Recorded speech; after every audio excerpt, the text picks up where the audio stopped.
Problem ये है कहीं ना ट्रेन चालू ना कोई बस चालू ना कोई ऑटो, कैसे जाएंगे अपने घर।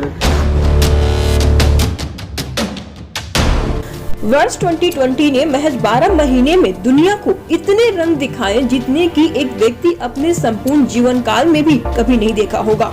सीएए विरोधी आंदोलनों से शुरू हुआ साल जब फरवरी में दिल्ली के दंगों तक पहुंचा, तो पूरा देश कराह उठा।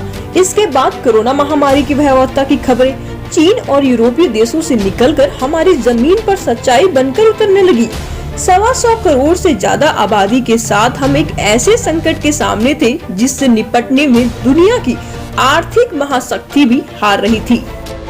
वर्ष 2020 हमारे जीवन काल का सबसे भयावह समय रहा है। हर तरफ संकट का बादल मंडराता रहा। ऐसा नहीं था कि यह अब तक की पहली ऐसी आपदा थी जिसने मानव जाति के अस्तित्व को खतरे में डाल दिया हो, बल्कि इतिहास के पन्नों को अगर खंगालेंगे तो पाएंगे कि ऐसे अनेक साल रहे हैं जिसमें भीषण युद्ध और बड़ी आपदा के चलते संपूर्ण मानव जाति के अस्तित्व जैसे दांव पर लग गया हो। उन वर्षों के श्रृंखला में 2020 को जरूर दर्ज किया जाएगा।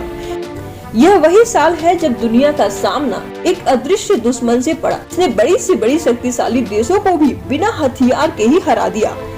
यह अदृश्य दुश्मन कोई और नहीं बल्कि कोरोना वायरस नामक एक सूक्ष्म जीवाणु था। इसके संक्रमण से दुनिया में 70 लाख से अधिक मौतें तो सरकारी रिकॉर्ड में है। कोरोना वायरस का संक्रमण यानी मौत तय। इस डर ने दुनिया भर में अपना पैर पसार रखा था। डर ने व्यक्ति को आर्थिक, शारीरिक, मानसिक रूप से झकझोर कर रख दिया। संक्रमण के पसराव को रोकने के लिए देश में लॉकडाउन लग गया। इसी दौरान मजदूरों के पलायन की यह तस्वीर आज भी लोगों के जहन में ताजा है। बड़ों की बड़ी समस्याओं का बोझ उठाए पैदल चलता बचपन थकता है मगर रुकता नहीं। यह तस्वीर बताती है कि हर संकट में समाधान की ओर का यह निरंतर सफर ही जीवन है। मुझे न तन चाहिए न धन चाहिए, बस अमन से भरा यह वतन चाहिए। जब तक जिंदा रहूं इस मातृभूमि के लिए और जब मैं मरूं तो तिरंगा कफन चाहिए। इस कथन को कोरोना काल में पुलिसकर्मी, डॉक्टर, मीडिया कर्मियों ने चरितार्थ कर दिया है। इस संकट के घड़ी में देश के धरती पर असली सुपर हीरो को भी देखा गया। इन्होंने अपने मौत के खतरे को सामने देखकर भी बिना डरे, बिना थके लगातार अपनी सेवाएं देते रहे। बहरहाल विपत्ति के समय ने बहुत कुछ तहस नहस कर दिया, साथ ही इसने मानव जाति को एक नए सांचे में ढाला भी। यह एक ऐसा साल था जिसने संपूर्ण मानव जाति को एक खतरनाक अनजान शत्रु से एकजुट होकर लड़ना, चुनौतियों से निपटने के लिए तैयार भी होना सिखाया है। इसी कड़ी में इंडियन पब्लिक स्कूल के प्राचार्य श्रीनिवास तिवारी कहते हैं कि अगर हौसला बुलंद हो तो बड़ी से बड़ी संकट को भी मात दिया जा सकता है। 2020 कोरोना काल बहुत बड़ी चुनौतियों का समय था, परंतु साथ में इसने आने वाले समय के लिए एक अवसर भी प्रदान किया। एक छोटा सा अदृश्य सूक्ष्म जीवाणु कोरोना जिसने पूरी दुनिया में तबाही मचा दी, हमें ये सिखा गया कि आपका जीवन जितना प्रकृति के करीब रहेगा आप उतने ही स्वस्थ, सुरक्षित और निरोग रहेंगे। पुराने समय में एक कहावत प्रचलित थी, साईं इतना दीजिए जामे कुटुंब समाए, मैं भी भूखा ना रहूं साधु न भूखा जाए। इस कोरोना काल ने इस कहावत को अक्षरशः चरितार्थ कर दिया। जीवन पहले भी बहुत ही सुचारू रूप से चलता था जब इतने अधिक संसाधन नहीं थे। मनुष्य के अंदर लालसा बड़ी कम थी। धीरे धीरे वो लालसा का दानव बढ़ता गया। उसकी आवश्यकताएं तो उतनी थी नहीं जितना वो सोचता था, और उस आवश्यकता को पूरा करने के लिए दिन रात संसाधनों का अनुचित दोहन करता रहा, जिसका नतीजा ये कोरोना रहा।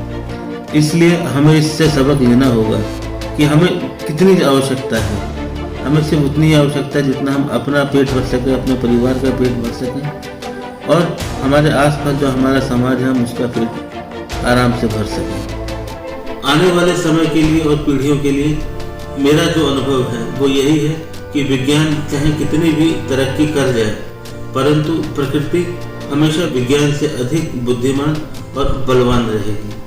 धन्यवाद। बिल्कुल सही कहा सर आपने। प्रकृति से खेलना सदैव ही मानव जाति के लिए विनाश का कारण बना है। अभाव में प्रभाव और बुराइयों में अच्छाइयों की तलाशना ही तो हम भारतीयों की आदत है।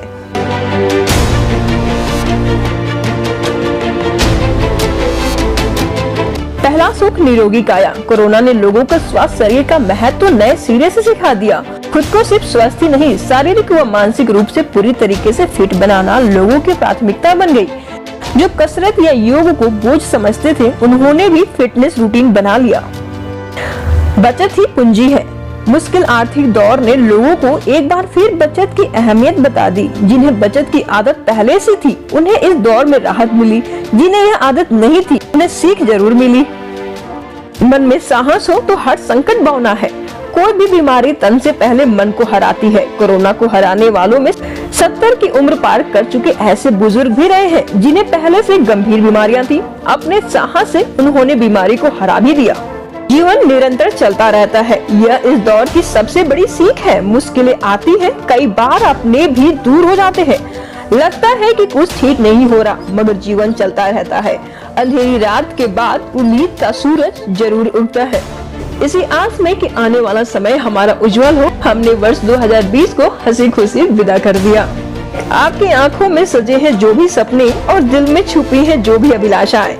यह नया वर्ष उन्हें सच कर जाए, आपके लिए यही है हमारी शुभकामनाएं। उम्मीद करती हूँ कि आपको हमारा वीडियो बेहद पसंद आया होगा। वीडियो लाइक करिए, चैनल को सब्सक्राइब करें। जल्द ही मिलते हैं नए सोच और विचार के साथ। तब तक के लिए दीजिए हमें इजाजत। नमस्कार।